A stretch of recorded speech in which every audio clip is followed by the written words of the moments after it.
Please note. ചൂരൽമലയിൽ നല്ല മഴയുണ്ട്.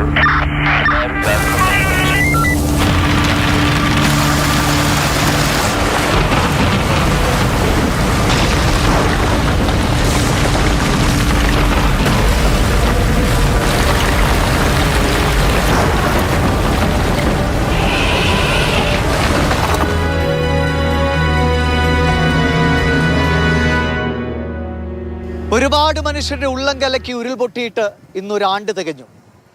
ചൂരൽമലയിലേക്ക് അവശേഷിക്കുന്ന കുറേയേറെ മനുഷ്യർ ഇന്ന് രാവിലെ മുതലെത്തി.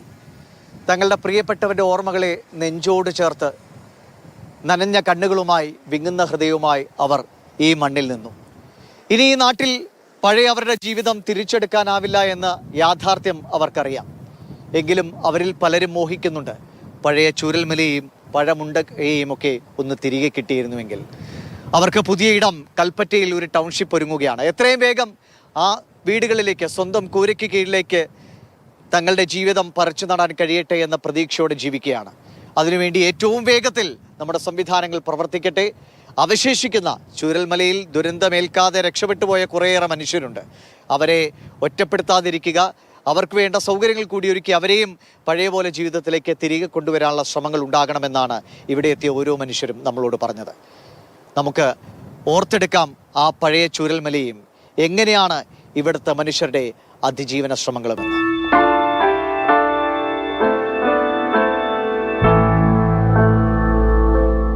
ഒരു നാട് ഒന്നാകെ പ്രിയപ്പെട്ടതെല്ലാം മണ്ണാണ്ട ഒരു വർഷം.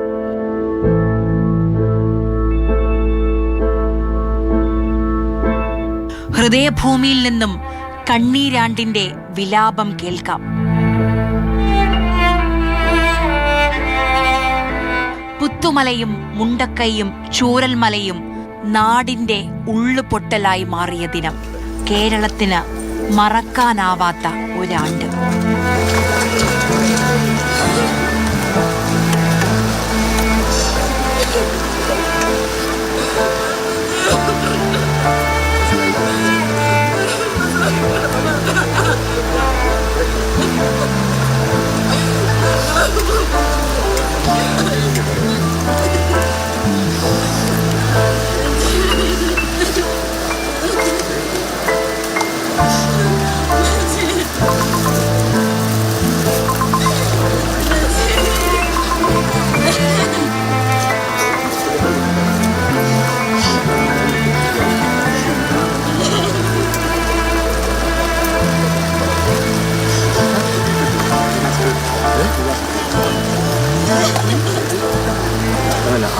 ഞങ്ങള് ഓർക്കപ്പെടുക എന്ന് പറഞ്ഞാൽ ഞങ്ങളെ ഉറ്റവരാണ്. ശരിക്കും ഞങ്ങളൊരു കൂടപ്പറപ്പുകളാണ് അവരൊക്കെ. ശരിക്കും പറഞ്ഞാൽ നമുക്ക് ഒരു മനസ്സിൻ്റെ ഉള്ളിൽ ഒരു വിങ്ങല. ഇന്നലെ രാത്രി ഒന്നും നമ്മൾ ഉറങ്ങിയിട്ടില്ല. നിങ്ങൾ പറഞ്ഞ പോലെ ഈ രാമസ്വാമി എന്ന് പറയുന്ന ആള് വൈകുന്നേരം വന്ന് ഞങ്ങളോട് വരെ പറഞ്ഞതാണ് മുണ്ടക്കൈ പുഞ്ചിരിമട്ടം പൊട്ടും എന്ന് പറഞ്ഞ് പോയ ആള് പിറ്റേന്ന് ആ ഒരു ദുരന്തത്തിൽ ഇരയാകുക. ഇന്നലെ തൊട്ടുള്ള 3 മണിക്ക് തുടങ്ങിയ രാത്രി 3 മണിക്ക് തുടങ്ങിയിട്ട് ഈ മഴ വിട്ടില്ല. അപകടമുണ്ട്. ഇനി പൊട്ടാണ്ട് സംഗതി. മോളിനിപ്പോ ഒരു ഭാഗം പൊട്ടി വന്നിട്ടുള്ളൂ. ഇനി പൊട്ടാനുള്ള സാധ്യത ഉണ്ട്. അദ്ദേഹത്തിന്റെ മോൻ അവിടെ ഉള്ളത് കൊണ്ട് മാത്രമാണ് അദ്ദേഹം അവിടെ പോയത്. അതായത് വിജയപാലൻ എന്ന് പറയുന്ന വ്യക്തി അവിടെ ഉള്ളത് കൊണ്ട് മാത്രമാണ് പോയത്. അയാൾ എന്നോട് പറഞ്ഞു ഞാൻ മോളെടുത്ത് പോവുകയാണ്, ഞാൻ പോകുന്നില്ല. പക്ഷെ വിജയപാലൻ വിളിച്ചിട്ട് വരാത്തതുകൊണ്ട് മാത്രമാണ് ഇദ്ദേഹം അവിടെ പോയത്. പക്ഷെ ഈ ദുരന്തത്തിൽ പെട്ട് കഴിഞ്ഞിട്ട് ഇന്നും അദ്ദേഹത്തിന്റെ ബോഡി കിട്ടാനായിട്ടില്ല. ഇവിടെ ഈ പ്രദേശം എന്ന് പറയുന്നത് ഒരു സുന്ദരമായ ഒരു പ്രദേശമായിരുന്നു. ടൂറിസം ആയാലും ശരി, കച്ചവടമായാലും ശരി, അതായത് മുളക്, കാപ്പി എല്ലാവരും വളരെ സുഭിക്ഷമായിട്ട് ജീവിച്ചൊരു കഴിഞ്ഞ വർഷം വരെ, അതായത് ഈ ഒരു വർഷം തികയുമ്പോൾ ഞങ്ങൾക്ക് ശരിക്കും പറഞ്ഞ ഒരു വിങ്ങലാണ്. ഒരു മശാന ഭൂമിയായിട്ട് മാറിയിരിക്കുകയാണ് ഈ പ്രദേശം. ഞങ്ങൾ സത്യത്തിൽ നമുക്കൊക്കെ ചില സമയത്ത് ഒരു നെട്ടൽ വരും. ശരിക്കും ഉറങ്ങാൻ തന്നെ ഞങ്ങൾക്ക് ശരിക്കും ആ ഒരു ലെവല് കിട്ടുന്നില്ല. ശരിക്കും പറഞ്ഞാൽ ഞങ്ങൾ ടൗണിലേക്ക് വരുമ്പോഴും ഞങ്ങളൊക്കെ ഇവരോട് ഇങ്ങനെ സംസാരിക്കുന്ന പോലെയാണ് ഞങ്ങൾക്ക് തോന്നുന്നത്. ശരിക്കും ഞാൻ ഇന്ന് രാവിലെ വരുമ്പോൾ തന്നെ എന്നോട് പല ആളുകളും എന്നോട് ഡയറക്റ്റ് ഇങ്ങനെ പറയും, എന്താ വിശേഷം, എന്താ കട തുറക്കാൻ പോകണം, അങ്ങനെയുള്ള ഓരോ സംസാരങ്ങൾ നമ്മളൊപ്പം തന്നെ അവർ ഇപ്പോഴും ജീവിച്ചിരിപ്പുണ്ട് എന്നുള്ളൊരു ഒരു സ്പന്ദനമാണ് നമ്മളെ കയ്യിലുള്ളത്.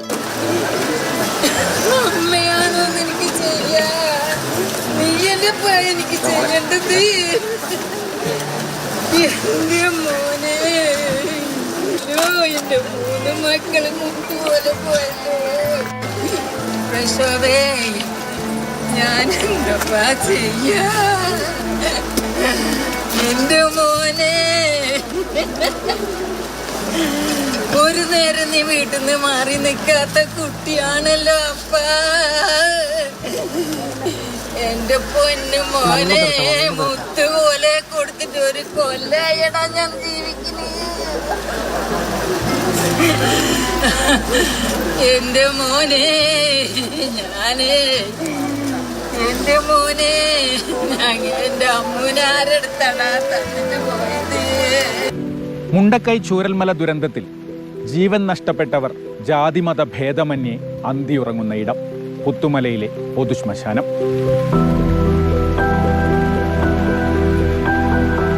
ദുരന്തത്തിന് ശേഷം മൃതദേഹങ്ങളും ശരീരഭാഗങ്ങളും ഒന്നിനു പിറകെ ഒന്നായി കണ്ടെത്തിക്കൊണ്ടിരുന്നപ്പോഴാണ് ഒരു പൊതുശ്മശാനം എന്ന ആശയം ഉരുത്തിരിഞ്ഞത്. അങ്ങനെ ഹാരിസൺ മലയാളം കമ്പനി വിട്ടു നൽകിയ പുത്തുമലയിലെ ഈ ഭൂമി പൊതുശ്മശാനമായി മാറി.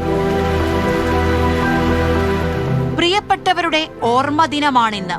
മിനുസപ്പെടുത്തിയ കല്ലുകളിൽ കൊത്തിവെച്ച പേരുകൾ.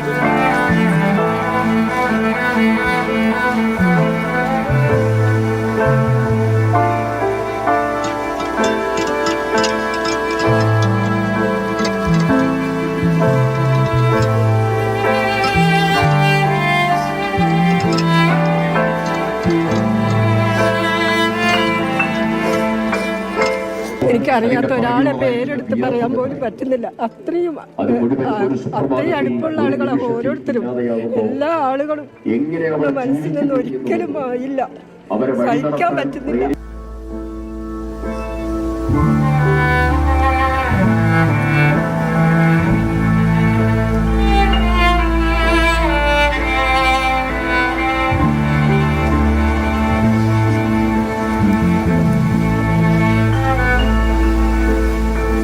കഴിഞ്ഞ ദിവസം പുത്തുമല സ്നേഹഭൂമിയിൽ കുറച്ചു നേരം പോയി അവിടെ നിന്ന് കഴിഞ്ഞപ്പോൾ ഓരോ മനുഷ്യരുടെയും അവരുടെ കുട്ടികളുടെ ഇതിനു വേണ്ടി അതിന്റെ മുന്നിലുള്ള ചപ്പും പുല്ലും ഒക്കെ പറിക്കുന്ന സമയത്ത് പോലും നമ്മുടെ മനസ്സ് വിങ്ങുകയാണ്. സൈക്കിളിലൂടെ യാത്ര ചെയ്യുക, അതിന്റെ മനോഹാരിത ഒപ്പിയെടുത്ത് ഫേസ്ബുക്കിൽ യൂട്യൂബിലൊക്കെ ഇട്ട് പോയിരുന്ന ഒരാളാണ്. ഇപ്പൊ കുറച്ചു കാലമായിട്ട് ഇവിടുത്തെ ഒരു വീഡിയോ പോലും ഒരു ഫോട്ടോ പോലും എടുക്കാനുള്ള ഒരു മാനസികാവസ്ഥയിലല്ല ഞാൻ. നമ്മൾ അതിന്റെ തലേ ദിവസം പോലും നമ്മൾ ഈ പ്രദേശത്തൂടെ നടന്ന് അതിന്റെ മുന്നേ, അതായത് 29-ാം തീയതി രാവിലെ 30-ാം തീയതി രാവിലെ പോലും നമ്മൾ ഇവിടെ ഇറങ്ങുന്ന സമയത്തുണ്ടായിരുന്ന ആ ഒരു അവസ്ഥ അത് തന്നെയാണ്. ആ ഒരു ഫീലിങ്സ് നമുക്ക് മാറില്ല. കെട്ടിപ്പിടിച്ച് കരയാൻ പോലും ആകാത്ത അമ്മമാർ, കുഴിച്ചിട്ട് പ്രിയപ്പെട്ടവരെ തിരിച്ചറിയാൻ DNA പരിശോധന വേണ്ടിവന്ന ഗതികെട്ട മനുഷ്യർ. നാടിന്, മനുഷ്യർക്ക് നഷ്ടമായത് അവരുടെ ജീവനാണ്, ജീവിതമാണ്. കണ്ണീരാണ്ട് ഇരിപ്പാണവർ.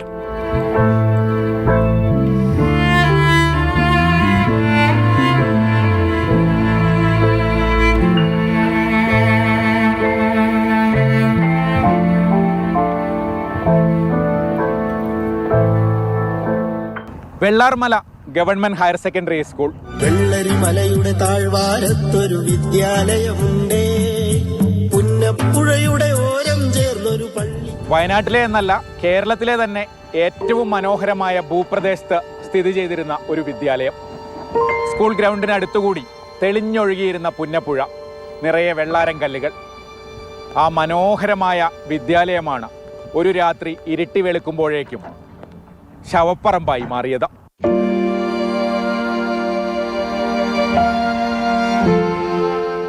സ്കൂളിന്റെ പരിസരത്ത് മുഴുവൻ കൂറ്റൻ പാറക്കല്ലുകളും വലിയ മരത്തടികളും, അതിനിടയിലൊക്കെ മനുഷ്യ ശരീരങ്ങൾ.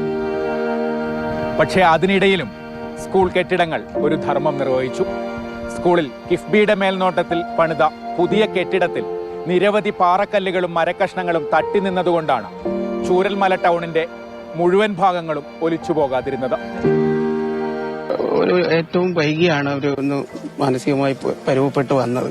ചെറിയ കുട്ടികളൊക്കെ 1-2 മാസം കൊണ്ടൊക്കെ ശരിയായി വന്നു. പിന്നെ എല്ലാ വിദ്യാഭ്യാസ വകുപ്പിൻ്റെയൊക്കെ കൗൺസിലിംഗ് ഒക്കെ അധ്യാപകർക്കും കുട്ടികൾക്കും എല്ലാം ഉണ്ടായിരുന്നു. എല്ലാ സഹായങ്ങളും ഉണ്ടായിരുന്നു. ഉദ്യോഗസ്ഥന്മാർ നമ്മളെക്കാൾ ഉപരി ഇവിടെ അവർ ക്യാമ്പ് ചെയ്തായിരുന്നല്ലോ 1 മാസം നമ്മളെ പരുവപ്പെടുത്തിയെടുത്തത്, അധ്യാപകരെയും കുട്ടികളെയൊക്കെ. ടീം വർക്കായിരുന്നു. എല്ലാ അധ്യാപകർക്കും കുട്ടികളെ വീതം 3-4 കുട്ടികളെ വീതം അവരുടെ രക്ഷകർത്തത്വം കൊടുക്കുക, രക്ഷിതാവിനെ പോലെ തന്നെയായിരുന്നു. കുട്ടികളുടെ യൂണിഫോം ധരിച്ച കുട്ടികളോടൊപ്പം കളിച്ചു നടന്ന ശാലിനി ടീച്ചറുടെയും പ്രിയപ്പെട്ട കുട്ടികളുടെയും സ്കൂൾ. ഈ സ്കൂൾ മുറ്റത്താണ് ടീച്ചറും കുട്ടികളും സൈക്കിൾ ചവിട്ടിയിരുന്നത്. ഉരുൾപൊട്ടലിൽ പുഴയോരത്തെ പ്രധാന കെട്ടിടം പൂർണ്ണമായും തകർന്നു.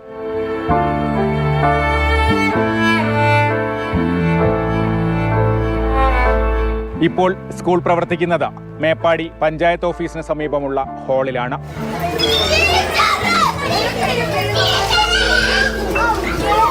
പ്രദേശത്തെ തോട്ടം തൊഴിലാളികളുടെ മക്കളടക്കം നിരവധി പേർക്ക് ആദ്യാക്ഷരം പകർന്ന വിദ്യാലയമാണ് ഉരുൾപൊട്ടലിൽ തകർന്നടിഞ്ഞത്. ഞങ്ങൾക്ക് എന്താ പറയണ്ടേന്ന് അറിയുന്നില്ല. ഞങ്ങളെ മക്കളിപ്പം വിട്ടുപോയിട്ട് ഞങ്ങൾക്ക് 1 വർഷം തികയാണല്ലോ. ഇന്നലെ രാത്രിയൊക്കെ ഞങ്ങൾ ഇതിനെപ്പറ്റി തന്നെ ആലോചിച്ചുകൊണ്ടിരുന്നത്. മേപ്പാടി സ്കൂളിനോട് ചേർന്നുകൊണ്ടുള്ള ഒരു ബിൽഡിങ്ങിലാണ് ഞങ്ങളിപ്പം നിൽക്കുന്നത്. അപ്പം ബാക്കിയുള്ള കുട്ടികളൊക്കെ അതുപോലെ തന്നെ വളരെ മാനസിക പ്രയാസമുള്ളവരായിരുന്നു. അപ്പം നമ്മൾ അവരെ ചേർത്ത് പിടിച്ചുകൊണ്ട് നമുക്ക് പറ്റുന്ന പോലെ അവരെ കൗൺസിലിംഗ് കൊടുത്ത് അവരെ മോട്ടിവേറ്റ് ചെയ്ത് അവരെ ചിരിയിലൂടെയും കളിയിലൂടെയും ഒക്കെ ഞങ്ങൾ ഇതിൽ മുന്നോട്ട് കൊണ്ടുവന്നവരാണ്. മരിച്ചുപോയ കുട്ടികളുടെ പാരൻസിനെ ഞങ്ങൾ കാണാറുണ്ട്. അവരെ ഞങ്ങൾ സമാധാനിപ്പിക്കാറുണ്ട്. വേദനയുടെ ഒരാണ്ട് മാത്രമല്ല, ചതിയുടെയും വഞ്ചനയുടെയും ഒരാണ്ട് കൂടിയാണിത്. പ്രകൃതിക്കൊപ്പം ജീവിച്ച മനുഷ്യരെ, മണ്ണിനെ സ്നേഹിച്ച കുരുന്നുകളെ ആദ്യം പ്രകൃതി ചതിച്ചു. ഓർമ്മകളുടെ തെളിനീരായി ഒഴുകിയ പുന്നപ്പുഴ ജലം കൊണ്ട് മുറിവേൽപ്പിച്ചു. രക്ഷപ്പെടാൻ ഒരു ചാലുപോലും ബാക്കി വെച്ചില്ല.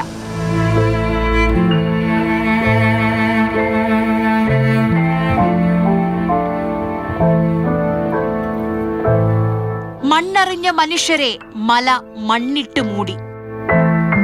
ഓടിയെത്തിയ രക്ഷാകരങ്ങളിൽ ചേർത്തു നിർത്തിയ ആശ്വാസ വാക്കുകളിൽ പോലും ചതി.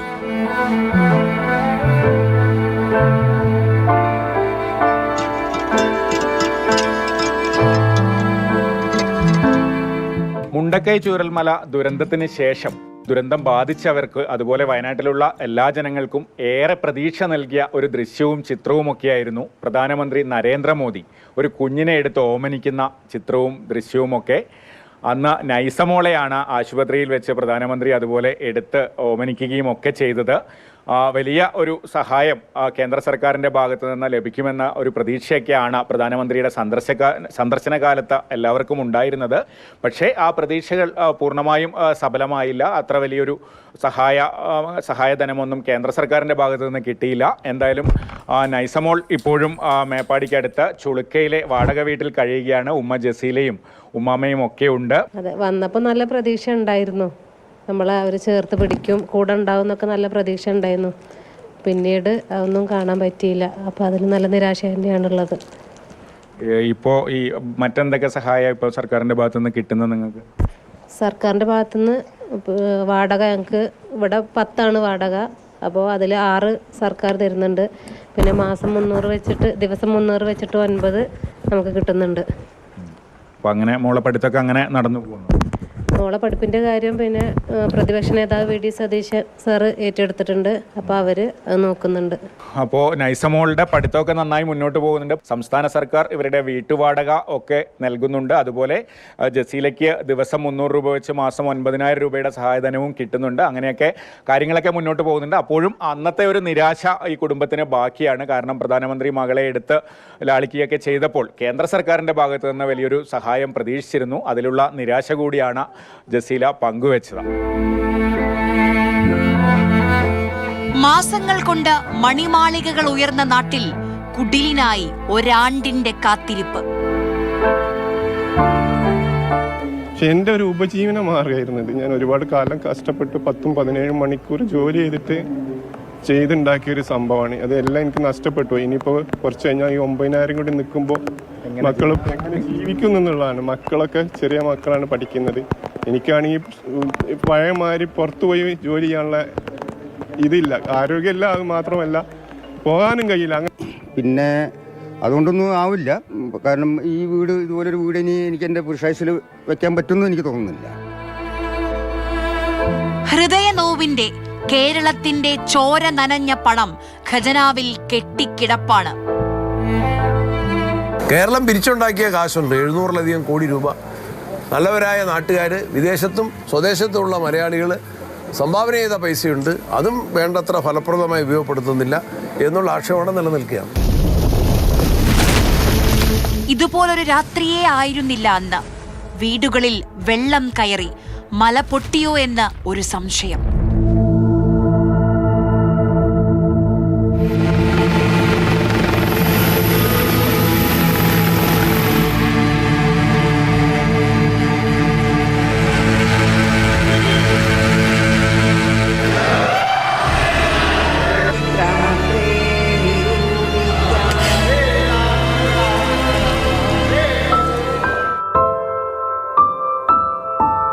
വയനാട് ദുരന്തത്തിൻ്റെ അതിജീവനം എന്നൊക്കെ പറയുന്നത് അഭിജിത്ത് എന്ന് പറയുന്ന ഈ ഒരു യുവാവാണ്. ശ്മശാനത്തിൽ വെച്ച് വാവിട്ട് കരയുന്ന അഭിജിത്തിൻ്റെ മുഖം ഇപ്പോഴും ഇടയ്ക്കിടയ്ക്ക് എന്നെ ഹോണ്ട് ചെയ്തുകൊണ്ടിരിക്കുകയാണ്. അഭിജിത്ത് ഇപ്പം നമ്മളോടൊപ്പം ഉണ്ട്. 1 വർഷമാകുന്നു. അഭിജിത്തിൻ്റെ ജീവിതം ഇപ്പം എങ്ങനെയാണ്? കുഴപ്പമില്ല, ഇത്ര പ്രശ്നങ്ങളൊന്നും ഉണ്ടായില്ല. പിന്നെ ഇവരെ താഴത്തെ വലിയച്ഛൻ ഉള്ളതുകൊണ്ട് അച്ഛൻ്റെ അതേ ഒരു ഫേസ് കട്ടും കാര്യങ്ങളൊക്കെ ആയതുകൊണ്ട് അത്ര മിസ് ചെയ്യുന്നില്ല. കാരണം ഇവർ എല്ലാവരും ഒരേപോലെയാണ്. പക്ഷേ ഇടയ്ക്കിടയ്ക്ക് വിഷമങ്ങളൊക്കെ ഉണ്ടാവും, അത് സ്വാഭാവികം. അത് പിന്നെ വിഷമം വന്നാൽ കരഞ്ഞു തീർക്കാന്നല്ലാതെ വേറൊന്നും നമുക്ക് പറയാനില്ല.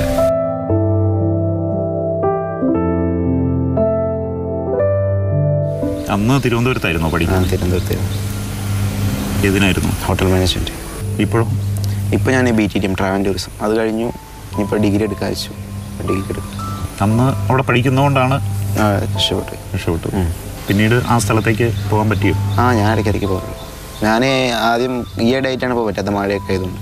വീക്കെൻഡിൽ ഇങ്ങനെ പോകുന്നതാണ്. വീടെല്ലാം ആ സ്ഥലം വിളിച്ചു പോയി. വിളിച്ചു.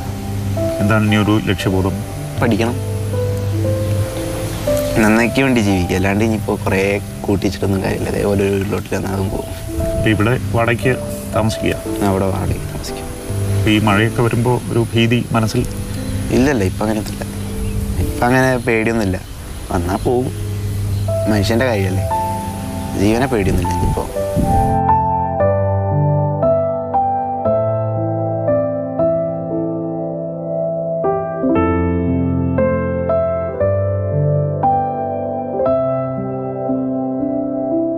വല്യമ്മ എപ്പോഴും പറയും, ഇപ്പോൾ ചേച്ചീനെ കല്യാണം കഴിച്ചു കൊടുത്തതാണ്.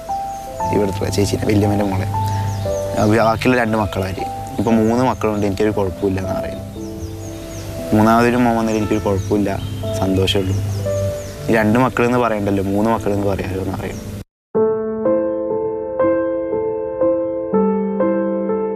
മുണ്ടക്കൈ ചൂരൽമല ദുരന്ത മേഖലയിലെ അതിജീവനത്തിന്റെ ആദ്യ ചുവടുവെപ്പായിരുന്നു ബെയിലി പാലം. ദുരന്തമറിഞ്ഞ രക്ഷാപ്രവർത്തനത്തിനെത്തിയവർ ആദ്യം നേരിട്ട പ്രതിസന്ധി പഴയ പാലം തകർന്നതായിരുന്നു. എങ്ങനെ മുണ്ടക്കൈ മേഖലയിലേക്ക് പോകും എന്നതായിരുന്നു ആശങ്ക. വളരെ പെട്ടെന്ന് തന്നെ പാലം നിർമ്മിക്കാനായി സൈന്യത്തെ വിളിച്ചു.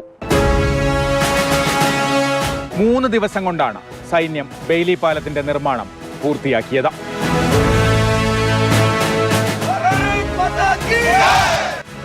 രക്ഷാകരങ്ങൾ ചേർത്ത് പിടിച്ച് കേരളമൊന്നാകെ ദുരന്തമല കയറി. ഇവിടെ ഞാൻ ഒരാളെ പരിചയപ്പെടുത്തിയാണ്, സാനിയ. അമ്മയുടെ ഓപ്പറേഷനുമായിട്ട് വന്നതാണ്. പക്ഷേ സാനിക്ക് ഹിന്ദി അറിയാം.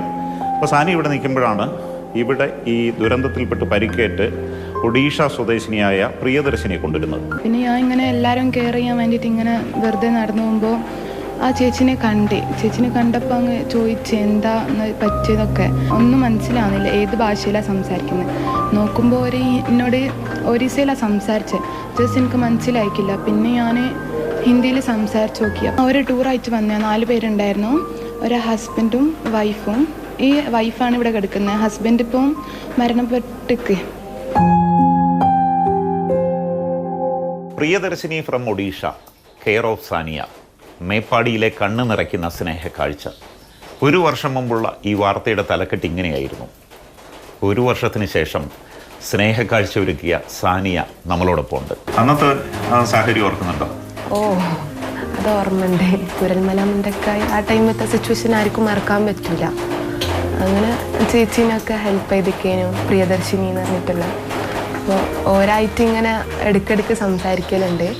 സംസാരിക്കുമ്പോൾ പിന്നെ മെമ്മറീസ് ബാക്ക് ഇതായിപ്പോവും. പിന്നെ ഒരു സങ്കടത്തിലായിപ്പോവും. പിന്നെ അതിനായിട്ട് ഞാൻ അധികം കോണ്ടാക്ട് ചെയ്യൂല. അവർ ഒഡീഷയ്ക്ക് പോകുമ്പോൾ വലിയ വാർത്തയായിരുന്നു. അന്ന് ഉണ്ടായിരുന്നു അവർ യാത്ര ചെയ്യുമ്പോൾ സാനിയ ഉണ്ടായിരുന്നു. അപ്പോൾ ഒക്കെ ഞാൻ തന്നെ ഉണ്ടായിരുന്നു. അപ്പം രാത്രിയൊക്കെ ഓരിൻ്റെ അടുത്ത് വന്നിട്ട് ഒരു അച്ഛനൊക്കെ എന്നോട് സംസാരിച്ച് ഒരു പോകുമ്പോൾ സങ്കടം ഉണ്ടായിരുന്നു. പിന്നെ അങ്ങനെ യാത്രയൊക്കെ പറഞ്ഞ്. ഭർത്താവിന്റെ മൃതദേഹം കിട്ടിയായിരുന്നോ? ഇല്ല. ഇല്ലല്ല. ഇപ്പം അവരെന്ത് ചെയ്യുന്നു? ഒരു നേഴ്സ് ചെയ്യുന്നു. ഇപ്പൊ നേഴ്സിംഗ് കഴിഞ്ഞ് ഇപ്പം അങ്ങനെ അതിനായിട്ട് എന്തോ സ്റ്റഡി ചെയ്യുന്നവര്. ഇപ്പോഴും അടുത്ത ബന്ധമാണ്. ഞാൻ ഇങ്ങനെ അങ്ങോട്ട് പോയി ചോദിക്കും, ഓക്കെ അല്ലേ, ഇങ്ങനെ സങ്കടമൊന്നും ആയിട്ട് കാര്യമല്ല, റെഡിയാവും എന്നൊക്കെ പറഞ്ഞ് ഇതാക്കും. അപ്പോൾ ഓരും പറഞ്ഞു ഓക്കെ ആണ്, അത് മറക്കാൻ പറ്റില്ല, എന്നാലും ഓക്കെ ആണ് എന്നറിയാം. हेलो कैसी हो आप? ठीक हो गई? अच्छी दिख रही हो. कैसी चल रही है कॉलेज? ठीक है सर. हाँ, खाना खा लिया मॉर्निंग? हाँ, देखने का मन कर रहा था इसीलिए कॉल कर दिया. तुम्हारा मम्मी ठीक है? हाँ ठीक है. कैसे हैं घर पे सब लोग? सब ठीक है.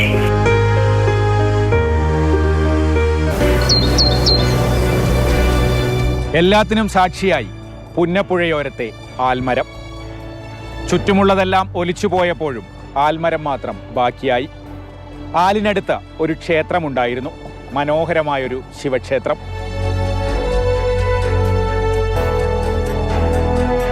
പുന്നപ്പുഴ കുത്തിയൊഴുകി വന്നപ്പോൾ ക്ഷേത്രത്തിൻ്റെ കെട്ടിടങ്ങളെല്ലാം ഒഴുകിപ്പോയി.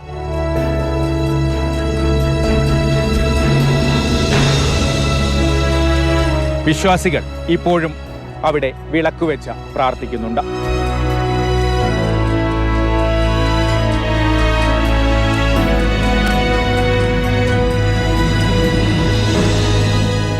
കണ്ണീരാണ്ടിൽ കിടക്കുന്ന ജീവിതങ്ങൾക്ക് വേണം പുതുജീവൻ. എങ്കിലേ ഇവിടം ഹൃദയഭൂമിയാവുകയുള്ളൂ. ഈ കണ്ട കാഴ്ചകളും കണ്ണീരും വേദനയുമൊക്കെ ചില തിരിച്ചറിവുകളും പാഠങ്ങളുമാണ് നമുക്ക് സമ്മാനിക്കുന്നത്. പ്രകൃതിയുടെ തീരുമാനങ്ങൾക്ക് മുന്നിൽ മനുഷ്യൻ എത്ര ചെറുതെന്ന തിരിച്ചറിവ്. ഒപ്പം ഏത് ദുരന്താവസ്ഥയിലും ചേർത്തുപിടിക്കാൻ ഈ നാടൊന്നാകെ ഉണ്ടെങ്കിൽ എങ്ങനെ മനുഷ്യന് മുന്നോട്ട് കൊണ്ടുപോകാൻ കഴിയും എന്ന നന്മയുടെ കാഴ്ച അത് നമ്മൾ കണ്ടതാണ്. അടുത്ത വർഷം ഇതേ ദിവസം നമ്മൾ ഇവിടെ ആയിരിക്കില്ല നിൽക്കേണ്ടത്. പകരം ചുരൽമലയിലെയും മുണ്ടക്കയിലെയും ദുരന്തബാധിതർ ഒരുമിച്ച് ആ ടൗൺഷിപ്പിൽ സന്തോഷത്തോടെ കൂടിച്ചേരുന്ന ദിവസം, അതാണ് നമ്മൾ സ്വപ്നം കാണുന്നത്. അതാകട്ടെ 2ാം ആണ്ട് പൂർത്തിയാകുമ്പോൾ നമ്മുടെ മുന്നിലേക്ക് വരുന്ന കാഴ്ചകൾ.